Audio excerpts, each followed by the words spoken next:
ndakuramutsa kuko ntuje, ndagutashya agira amashyo, ndakurata wowe ndatwa, nguhimba nguhunda ibisigo, kuko urisa ntawe nkunganya.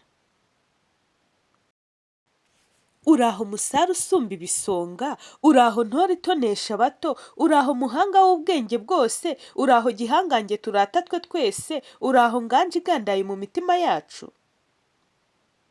Reka nguhunde ibihozo urwunge, reka nguhange ririnde rirenga, reka nkuvuge ibigwi byawe, reka ngutakurire udasumbwa, bibugwiza hirya hino.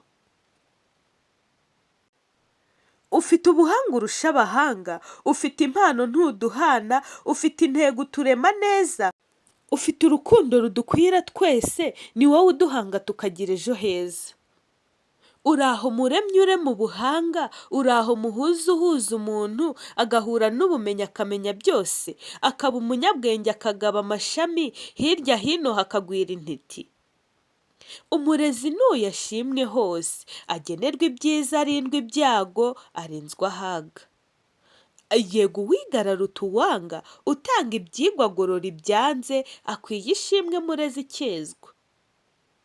Ushima ashima uwanga kwanga, kugena ubuhanga atagenza itunga cyangwa ifaranga.